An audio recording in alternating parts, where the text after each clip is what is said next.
नमस्कार ओमकार जी, बहुत बहुत स्वागत है आपका। नमस्कार अंजू जी, आपके दर्शकों को भी नमस्कार। सर, बीएमसी में एक तरफ बीजेपी की जीत का डंका बज रहा है और दूसरी तरफ ठाकरे बंधुओं का तो बैंड ही बजा दिया वहां की जनता ने। देखिए, ये लोकसभा चुनाव में जरूर इन लोगों को थोड़ी सी कामयाबी मिली थी, और वो भी मुझे लगता है कि एक रणनीतिक त्रुटि हुई थी, जिसकी वजह से ये कामयाब हो गए थे लोगों को उकसाने, भड़काने और लामबंद करने में। वरना महाराष्ट्र लोकसभा चुनाव में भी प्रधानमंत्री नरेंद्र मोदी के साथ ही खड़ा रहा है। 2014 देख लीजिए, 2019 देख लीजिए। लेकिन उसके बाद आप देखिए कि विधानसभा चुनाव में 2/3 बहुमत भारतीय जनता पार्टी और उसके सहयोगियों को दिया। अभी लोकल बॉडीज के चुनाव हुए, उनमें भी लगभग वही नतीजा रिपीट हुआ जो विधानसभा चुनाव में हुआ। और अब नगर निगम के चुनाव हुए, 29 नगर निगम के चुनाव थे, जिनमें से 23 में भारतीय जनता पार्टी और उनके सहयोगियों के मेयर बनने जा रहे हैं। तो इसका मतलब सीधा संदेश महाराष्ट्र से ये है कि हम विकास के साथ खड़े हैं, किसी तरह की भावनाओं में बहने वाले नहीं हैं। ये जो भाषा के आधार पर, प्रांत के आधार पर मुंबई को महाराष्ट्र से अलग कर देंगे, इस तरह के जो ये छलावे, और हर चुनाव से पहले ये जो गेम, डर्टी गेम खेला जाता है, जनता ने कहा कि एनफ इज एनफ, बहुत हो गया भाई। सेकंड थिंग, अंजू जी, आपको क्या लगता है ये दोनों भाई 20 साल बाद क्यों एक दूसरे के गले मिलते हुए दिखाई दिए हैं? सर, मजबूर कोई कोई खून जोर मार रहा है कि ठाकरे परिवार का खून है? ऐसा नहीं है। फिर ये 20 साल तक खून ने जोर क्यों नहीं मारा? क्यों एक दूसरे की शक्ल देखने को तैयार नहीं थे? और अब क्यों साथ साथ गलबैया करके जगह जगह सभाओं में भी जा रहे हैं? मुंबा देवी मंदिर पर भी मत्था टेकने के लिए गए। क्यों गए? क्योंकि बीएमसी का जो बजट है वो करीब 75,000 करोड़ का है। एशिया में और किसी नगर निगम का, किसी देश में 75,000 करोड़ का, दिल्ली का ही 17,000 करोड़ का है बस। हमारे 7-8 राज्य ऐसे हैं देश के जिनका बजट जो है वो 75,000 करोड़ से कम है। तो ये जो 75,000 करोड़ है, निगाह दोनों भाइयों की इस पर थी, जनता की सेवा करने पर नहीं थी। इसलिए साथ आए थे, और इसलिए भी साथ आए थे कि सब कुछ तो लुटा बैठे हैं, बचा क्या है पल्ले में? विधानसभा चुनाव में, लोकल बॉडीज के चुनाव में जो गत की है लोगों ने, इनकी पानी नहीं मांग पा रहे हैं, दिन का चैन रात की नींद हराम। राज ठाकरे जो पता नहीं किस किस की लुंगी और पुंगी की बात करते हैं और रसमलाई बताते हैं अन्ना मलाई को, जिनकी जबान पर कंट्रोल नहीं है, जो कहते हैं कि कान के नीचे लगाएंगे, कभी कहते हैं कि टांग तोड़ देंगे। अगर इन बिगड़ैल बोलों और जो ये कैमरों के सामने चर्चाओं को परवान चढ़ा करके और एक अलग तरह के वोट बैंक को जुगाड़ करके जीतने की राह पर जाना चाहते हैं, अगर इतने ही लोकप्रिय थे तो माहिम से अपने बेटे को क्यों नहीं जिता पाए थे विधानसभा चुनाव में? वो क्यों हार गया था? तो इनको बहुत अच्छे तरीके से एहसास हो चुका था कि गाड़ी गई, जमीन पैरों के नीचे से गई, और इरिलीवेंट हो जाएंगे पूरी तरह से, लोग भूल जाएंगे। और लोगों की कोई गलती नहीं है, लोग इनके साथ थे। 2019 में लोगों ने जब ये भारतीय जनता पार्टी के साथ मिलकर लड़े, लोकसभा चुनाव में भी भरपूर प्यार, भरपूर समर्थन, भरपूर सीटें दी थी। विधानसभा चुनाव में भी 163 सीटें बीजेपी और शिवसेना को दी थी। जनता की आंखों में धूल किसने झोंकने का काम किया? जो जनादेश था उसकी पीठ में छुरा किसने घोंपा? जनादेश तो ये था कि आप दोनों मिलकर के सरकार बनाइए और देवेंद्र फडणवीस को मुख्यमंत्री बनाइए। विश्वासघात किसने किया? उद्धव ठाकरे ने किया। किसके साथ मिलकर के किया? कांग्रेस और एनसीपी के साथ मिलकर के किया, और खुद मुख्यमंत्री बनकर के बैठ गए। देवेंद्र फडणवीस को मुख्यमंत्री नहीं बनने दिया। ये बीजेपी या देवेंद्र फडणवीस के साथ विश्वासघात नहीं था अंजू जी, ये महाराष्ट्र की जनता के साथ विश्वासघात था, जो निरंतरता में इनकी सरकार बनवाना चाहते थे देवेंद्र फडणवीस और शिवसेना की, और 44 सीटें कांग्रेस को देकर के, 54 सीटें शरद पवार को देकर के उन्होंने कहा था कि आप विपक्ष में बैठिए, आप सत्ता में आने के लायक अभी नहीं हैं। तो जनता ने जिन पर भरोसा नहीं किया था उनके साथ मिलकर के आपने सरकार बनाई। जनता इन चीजों को कभी भूलती नहीं है। उसने ब्याज समेत सारा चुकता कर दिया। विधानसभा चुनाव में भी, लोकल बॉडीज के चुनाव में भी, नगर निगम में भी हैट्रिक लगाई है एक तरीके से जनता ने, इनको सबक सिखाने के लिए। जी सर, इनको तो सबक मिल गया। मुंबई वालों ने राज ठाकरे की भी लुंगी उठाकर पुंगी बजा दी है, उनको समझ में आ गया रसमलाई क्या होती है। लेकिन सबसे अहम बात यह है सर कि अब तो रोना धोना भी शुरू हो गया ना। फडणवीस ने जिस तरह की जीत हासिल की, उसके बाद अब संजय राउत को देखिए कि इंक खराब थी जो हाथ में लगाई जा रही थी, मिटाकर उससे दोबारा वोट डाला गया, हजारों लोगों का वोट हटाया गया।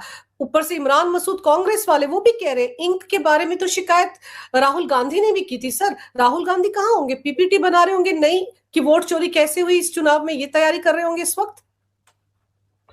इनको उंगली से गायब होती स्याही तो दिखाई दे रही है, ये जो पार्टी गायब हो रही है ये दिखाई नहीं दे रही है। और पार्टी गायब क्यों हो रही है ये भी समझ में नहीं आ रहा है। आज अखिलेश यादव का एक बयान आया है, भारतीय जनता पार्टी की प्रशंसा कर रहे हैं वो, अरे वाह, कि जितनी अच्छी रणनीति बना करके भारतीय जनता पार्टी चुनाव लड़ती है, ये जो नतीजा है ये उसका परिणाम है। तो अखिलेश यादव को दिखाई दे रहा है भारतीय जनता पार्टी जिस तरह दिन रात मेहनत करती है, और हर लेवल का उनका पदाधिकारी अपने आप को झोंकता है, जनता तक पहुंचने की कोशिश करता है, जन विश्वास जीतने की कोशिश करता है। लेकिन पूरे नगर निगम के चुनाव के दौरान राहुल गांधी कहाँ थे? वियतनाम। संजय राउत कहाँ थे? गए क्या पब्लिक के बीच में? सिवाय इसके कि रोजाना आप मीडिया के कैमरों पर आकर के बकैती करें, आपने किया क्या है? अब तो नाच ना जाने आंगन टेढ़ा, ना नोमन तेल होगा ना राधा नाच पाएगी। तो हर बार आप कितनी बार इन चीजों को दोहराएंगे और जनता की नजरों से गिरेंगे? जनता ने बड़ा स्पष्ट संदेश दे दिया है। मैं आपको एक बात बताता हूं, 2 राज्यों ने इस देश को एक तरीके से बचाने का काम किया है अंजू जी, एक हरियाणा और दूसरा महाराष्ट्र। किस तरीके से? जब अक्टूबर 2024 में हरियाणा में विधानसभा के चुनाव हुए जम्मू कश्मीर के साथ में, अगर निरंतरता में तीसरी बार भारतीय जनता पार्टी को वहां से जनादेश ना मिलता और बीजेपी की सरकार ना बन के वहां पर कांग्रेस की सरकार बनती, आप अंदाजा लगा सकते हैं क्या होता दिल्ली में। ये जो पंजाब के उत्पाती हैं, जो जरा से सिक्के खनकते हैं और उसकी धुन पर नाचना शुरू कर देते हैं, हरियाणा में उनको रोकने वाला कोई नहीं होता अगर कांग्रेस की सरकार बन जाती। और ये अरविंद केजरीवाल और कांग्रेस, राहुल गांधी, ये मिलकर के दिल्ली वालों की नाक में दम कर देते, प्रधानमंत्री नरेंद्र मोदी की सरकार नहीं चलने देते। यहाँ रोजाना जमघट लगते, कभी जंतर मंतर पर, कभी रामलीला मैदान में, कभी सड़कों पर, जैसे वो 13 महीने का आंदोलन चला था, रोज दिल्ली में तमाशा होता। भारतीय जनता पार्टी की मनोहर लाल खट्टर सरकार थी, लोकसभा चुनाव से पहले शंभू बॉर्डर पर, खनौरी बॉर्डर पर इन्होंने क्या उत्पात मचाया था, याद है? ये तो बीजेपी की सरकार होते हुए इन्होंने ये किया था। अगर कांग्रेस की सरकार आ जाती, बीजेपी की सरकार चली जाती, तो उसके बाद तो ये नरक करके रख देते दिल्ली का। और यहाँ पर जो इकोसिस्टम बैठा हुआ है, नेशनल इंटरनेशनल मीडिया बैठा हुआ है, वो तो ऐसे उत्पातियों के आने का इंतजार करते हैं, पलक पावड़े बिछा करके उनकी कवरेज करते हैं। तो राष्ट्रीय अंतर्राष्ट्रीय स्तर पर क्या माहौल बनता भारत के बारे में, और अगर पुलिस और सरकार थोड़ी सख्ती कर देती और कुछ हो जाता, तो उसके बाद यहाँ बांग्लादेश जैसा और नेपाल जैसा तांडव देखने को मिलता, जिसको जेनजी जेनजी कह करके ये रोज तमाशा करते हैं मीडिया में। उस जेनजी के नाम पर जो अराजक तत्व हैं वो हर जगह रहते हैं। अभी तो वो बिलों में छुपे हुए हैं, क्योंकि उनको पता है कि उनकी तशरीफ जो है वो गर्म कर दी जाएगी। तो एक तो हरियाणा ने बहुत बड़ा काम किया है। हरियाणा ने बहुत समझदारी से भारतीय जनता पार्टी को ला करके उन उत्पातियों को वहीं रोका है, उनके दिल्ली तक पहुंचने के रास्ते बंद कर दिए हैं। और दूसरा काम महाराष्ट्र ने किया है। मुंबई देश की आर्थिक राजधानी है। तमाम अंतर्राष्ट्रीय वित्तीय संस्थानों के यहाँ पर कार्यालय हैं, बहुत सारों के तो मुख्यालय हैं। रिजर्व बैंक ऑफ इंडिया से लेकर के तमाम वह गतिविधियां, उद्योगपति, अरबपतियों की मतलब लंबी फहरिस्त है जो मुंबई में रहते हैं। पूरा बॉलीवुड, नामचीन सितारे, और बहुत बड़ा रेवेन्यू इनकम टैक्स के रूप में मुंबई देती है भारत को। तो जो बात आप कह रहे थे शो शुरू होने से पहले कि इनके आर्थिक नाल तो कट गई, क्योंकि मुंबई नगर निगम बीएमसी, जिसका बजट ही 74-75 हजार करोड़ का है, वहां कितने ठेके छोड़े जाते हैं, कितने खेल होते हैं, कैसे कैसे पूजा पे चढ़ते हैं। इवन जो स्टैंडिंग कमेटियां बनती हैं अलग अलग डिपार्टमेंट में, वही सुनवाई के समय उसके सदस्य ही क्या वारे के न्यारे करते हैं, तो फिर जो मालिक होगा मेयर का, उसका तो हाल ही क्या होगा। ये तो खोखो में बात करते थे कि कितने खोखे पहुंचे और कितने खोखे लिए गए। तो ये क्या गत करके रखते, आप अंदाजा भी नहीं लगा सकते। तो मुंबई नगर निगम भारतीय जनता पार्टी का पहली बार मेयर बनने जा रहा है। ऐतिहासिक क्षण भारतीय जनता पार्टी के लिए भी, और मुझे लगता है देश के लिए भी, क्योंकि जिस मुंबई को लेकर के ये लोग अफवाहें उड़ाते हैं हर चुनाव से पहले, मुंबई को अलग कर दिया जाएगा, अलग करने की साजिश हो रही है। और मराठी और गैर मराठी का जो विवाद खड़ा करते हैं, रसमलाई बता करके लुंगी और पुंगी की बात करते हैं, कनपटी के नीचे रख देंगे, टांगे तोड़ देंगे, ऐसी भाषा का यूज करते हैं। पब्लिक ने बताया है कि भाई बहुत हो गया, गुंडागर्दी से अब आप किसी का दिल नहीं जीत सकते। डरा तो सकते हैं कुछ समय के लिए, आप उसका वोट नहीं ले सकते। तो इसके बहुत बड़े संदेश जाएंगे। महाराष्ट्र इनके हाथों में नहीं गया, मुंबई इनके हाथों में नहीं गई। महाराष्ट्र की 29 में से 23 नगर निगम इनके हाथों में नहीं गई। ये बहुत बड़ा उपकार है महाराष्ट्र की जनता का और बड़े शहरों की जनता का, जिन्होंने बहुत समझदारी से इस बार जो है वो पार्टी को और मेयर को चुना है। बिल्कुल सही कह रहे हैं आप सर। 25 साल तक शिवसेना ने, जो उद्धव ठाकरे की पार्टी हुआ करती थी, उसमें तो किस तरह से ये लोग बीएमसी का इस्तेमाल करते थे वो हम सबने देखा। कितने भ्रष्टाचार के मामले आए सर, वो सब हमने देखा। लेकिन ये सच कह रहे हैं आप कि देवा भाव की जो रणनीति है चुनाव लड़ने की, उसमें तो 4 चांद लग गए। लेकिन सर, ये जो महायुति के अंदर अजीत दादा है, अजीत पवार है, जिन्होंने पुणे में अपने चाचा के साथ मिलकर चुनाव लड़ा, उनकी तो बड़ी दुर्गति हो गई वहां पर। देखिए, बात यह है कि एक मोटा मोटी अंडरस्टैंडिंग बनी थी भारतीय जनता पार्टी, अजित पवार और एकनाथ शिंदे के बीच में, और रणनीति ये थी, अघोषित रणनीति थी, जिसको हम कहते हैं कि अंडरस्टैंडिंग, कि भाई ठाणे एकनाथ शिंदे के हवाले, पिंपरी चिंचवड़ पुणे, चलो वहां आप दोनों चाचा भतीजे मिल करके लड़ लो, और मुंबई बीएमसी ये बीजेपी के पास रहेगी। मोटे तौर पर ये एक मोटी सहमति इसकी। अच्छा, इस रणनीति के पीछे अब दर्शक पूछेंगे, भैया इस रणनीति के पीछे क्या दांव था? तो दांव ये था कि भारतीय जनता पार्टी ने, ये नहीं है कि पुणे और पिंपरी चिंचवड़ को इन दोनों के हवाले कर दिया, यानी शरद पवार और अजित पवार के हवाले कर दिया, बल्कि दोनों जगह भारतीय जनता पार्टी बहुत मजबूती से लड़ी और जीती।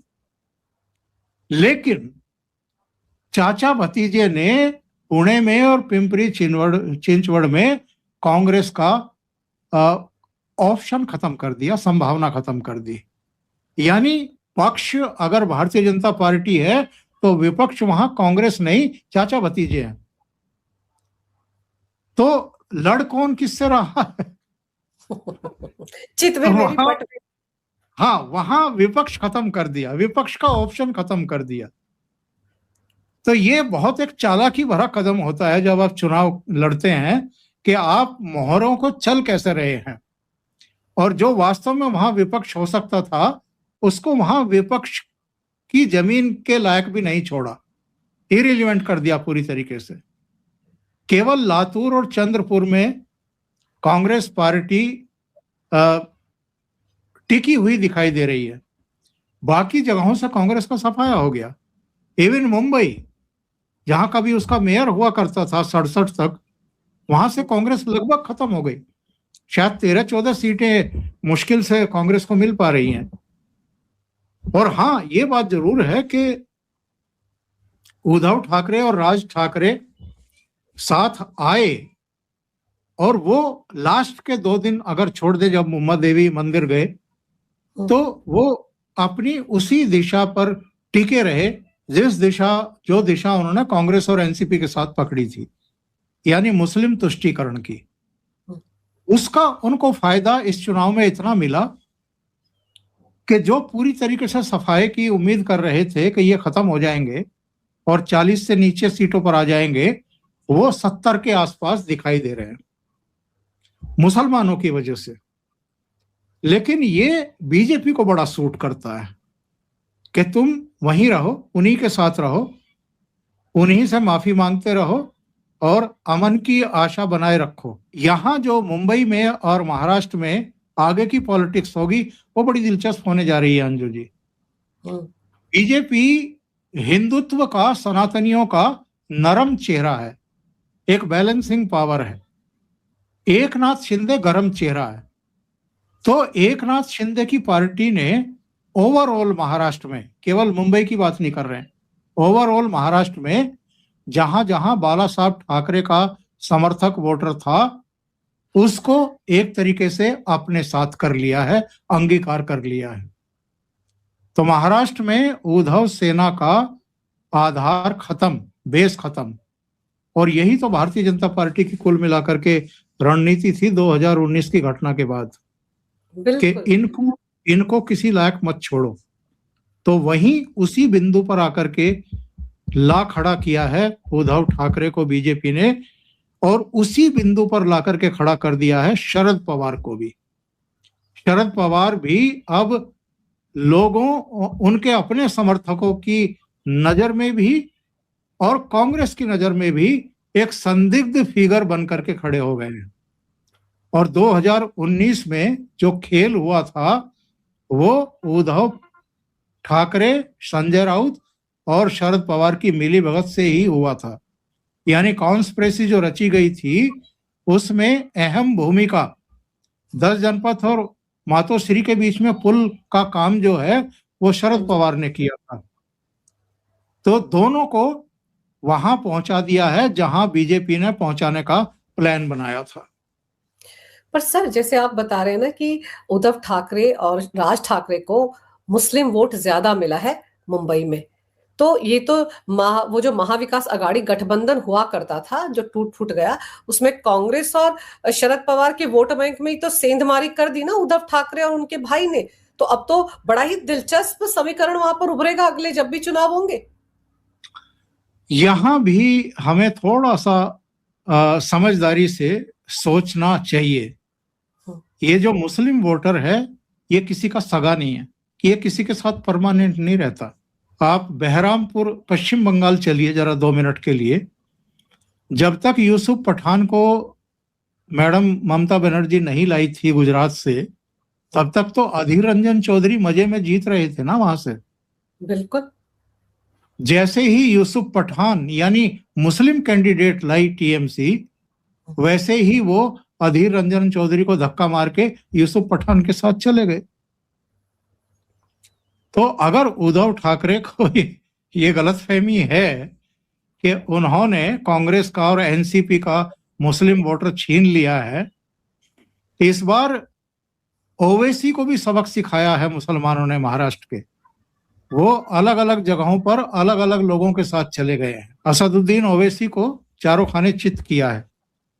इवन संभाजी नगर में भी, जहां पर उनका वो जलील सांसद हुआ करता था, तो वहां पर भी, हाँ, तो वहां पर भी उन्होंने इनको ज्यादा वोट नहीं किया है, टैक्टफुली वोट किया है। वो हमेशा टैक्टफुली ही वोटिंग करते हैं साहब। तो उद्धव ठाकरे को कोई गलतफहमी नहीं होनी चाहिए। आज इनके साथ होंगे, जरूरी नहीं है अगले चुनाव में इनके साथ खड़े हों। बिल्कुल सही कह रहे हैं सर। ये जो पर्टिकुलर मुस्लिम वोट बैंक है ना, ये उन्हीं को वोट करता है जो बीजेपी को टारगेट करता है, जो मोदी को निकालते हैं, जो अमित शाह को गाली निकालते हैं, उन्हीं के साथ जाता है मुस्लिम वोट बैंक। लेकिन सर, अब इसी साल 4 राज्यों में विधानसभा चुनाव होने वाले हैं। 4 राज्यों में किस तरह के समीकरण आपको दिखते हैं? क्या यहाँ से बाकी राज्यों के वोटिंग जो होनी है उसके लिए कोई टोन सेट हो गई विधानसभा चुनाव के लिए? देखिए, जो भी राजनीतिक घटनाएं होती हैं, जो भी नतीजे आते हैं, जो भी मुद्दे होते हैं, उनका आने वाले चुनाव पर किसी ना किसी रूप में असर होता है। कहीं ज्यादा होता है, कहीं कम होता है। आपको क्या लगता है, पहलगाम में जो 26 हिंदुओं का जेनोसाइड हुआ था और जो ऑपरेशन सिंदूर हुआ और जो भारतीय सेनाओं ने पराक्रम दिखाते हुए वहां पर 9 आतंकी ठिकानों को ध्वस्त किया और 11 एयरबेस को उड़ाया, उनके रडार वगैरह जो वो है ध्वस्त किए, उसका कोई असर नहीं हो रहा है क्या भारतीय मतदाताओं पर? या बांग्लादेश में जिस तरीके की क्रूरता हो रही है हिंदुओं के खिलाफ, उनके घरों को जलाया जा रहा है, उनकी हत्याएं की जा रही हैं, उनका कोई असर नहीं पड़ता है क्या लोगों के जनमानस पर? जितना बांग्लादेश सुलग रहा है, जितना वहां आग लगाई जा रही है लोगों के घरों में, जितना वहां हिंदुओं की हत्याएं की जा रही है, उतनी ममता बनर्जी की नींद उचटी हुई है। रातों को नींद नहीं आ रही है, क्योंकि पश्चिम बंगाल सबसे करीब है और पश्चिम बंगाल के हिंदू यूनाइट हो रहे हैं उन घटनाओं को देख करके, क्योंकि मुर्शिदाबाद सुलग चुका है। वहां से 100 हिंदू परिवारों को पलायन करने के लिए मजबूर हो कर दिया गया था जब ये वक्फ संशोधन बिल का विरोध किया जा रहा था। 100 घरों को आग लगाई गई थी मुर्शिदाबाद में। तो पड़ोसी मालदा में जाकर के एक सरकारी स्कूल में उनको शरण लेनी पड़ी थी, 1.5-2 महीना वहां रहे थे। इसी तरह से मैं तो कहता हूं कि जो अंतरराष्ट्रीय स्तर पर घटनाएं होती हैं, वेनेजुएला में जो हो रहा है, आए दिन जो डोनाल्ड ट्रंप भारत के बारे में अपशब्दों का प्रयोग करते हैं, गलत बातें करते हैं, इन सब चीजों का भी लोगों के मानस पटल पर एक गहरा प्रभाव पड़ता है। और जब वोटिंग का समय आता है तो उनको लगता है कि हम किनके हाथों में सुरक्षित हैं। वरना एक बात बताइए कि जो अंतरराष्ट्रीय ताकतें हैं जो अस्थिर करना चाहती हैं, और हमारे यहाँ तो एक ऐसे उनको कठपुतली मिले हुए हैं जो लगातार विदेशों के दौरे पर ही रहते हैं और जो दियासलाई जलाने की बात करते हैं, केरोसिन छिड़के होने की बात करते हैं, जो आर्थिक सुनामी बताते हैं, लोगों के रोजगार छिन जाएंगे, तबाह हो जाएंगे, एक ऐसा शख्स मिला हुआ है, और जो जैन जी की बात करता है। तो ये सारी ताकतें हैं जिन्होंने आपके पड़ोस में नेपाल में तख्ता पलट किया है, बांग्लादेश में किया है, श्रीलंका में आग लगाई है, पाकिस्तान में इमरान खान पिछले 2-2.5 साल से जेल में ही पड़े हुए हैं, ये फिलीपींस में कर चुके, ये इंडोनेशिया में कर चुके, ये म्यांमार में आंग सान सूची को जेल में डलवा चुके। इन्होंने, इन ताकतों ने कहाँ कहाँ क्या क्या नहीं किया है। तो जनता, सोशल मीडिया का जमाना है आजकल, जनता इन सारी घटनाओं को देखती है, समझती है और फिर विवेक के साथ फैसला करती है कि हमारी सुरक्षा कौन कर रहा है। इन सब तमाम चुनौतियों के बावजूद और साजिशों के बावजूद देश को तेज आर्थिक प्रगति की पटरी पर कौन डाले हुए है और कौन इन ताकतों की साजिशों को विफल कर रहा है, उसको मजबूत करो। बिल्कुल सर, तो इन ये सब चीजों सारे जितने घटनाक्रम होते हैं, इन सब का फर्क पड़ता है। तो महाराष्ट्र में जो 3 स्तरीय चुनाव हुए हैं, विधानसभा, लोकल बॉडीज के और नगर निगम के, अंजू जी, तिरुवनंतपुरम केरल में अगर मेयर बन सकता है बीजेपी का, तो आप अंदाजा लगाइए कि चीजों का प्रभाव कहां कहां तक जा रहा है। तो बंगाल में भी दिखाई देगा। बिल्कुल सर, मुर्शिदाबाद का आपने जिक्र किया। मुर्शिदाबाद में वो हुमायूं कबीर जो मस्जिद बना रहा है, बाबरी मस्जिद बना रहा है, वो नौटंकी भी तो देखिए ना किस तरह की है, हिंदुओं को डराने धमकाने की। लेकिन जब वो इस तरह की हरकतें करते हैं तो हिंदू एकजुट होगा ही होगा। और ममता को राहें मुश्किल नजर आ रही है, इसीलिए दनदनाती हुई घुस गई थी वो ईडी के छापों के दौरान। तो ये सब कुछ ममता बनर्जी क्यों कर रही है? इसीलिए तो कर रही है क्योंकि उनको समझ में आ गया है कि उनके पैरों तले जमीन खिसक चुकी है। बिल्कुल सही कह रही हैं। मैं इसीलिए कह रहा था कि दिन का चैन और रातों की नींद उड़ी हुई है ममता बनर्जी की। उनकी समझ में नहीं आ रहा है कि करे तो करे क्या, क्योंकि पहली बार घिरी हुई है। 15 साल की एंटी इनकम्बेंसी है। 3-4 बार उन्होंने कहा कि ये होने नहीं दूंगी, मेरी लाश से गुजरना पड़ेगा। उन्होंने कहा था कि CAA कानून लागू नहीं होने दूंगी, हो गया। फिर कहा कि वक्फ संशोधन कानून बंगाल में लागू नहीं होगा, हो गया। फिर कहा कि SIR नहीं होने दूंगी, हो गया। रोका क्या? रोक पाई क्या?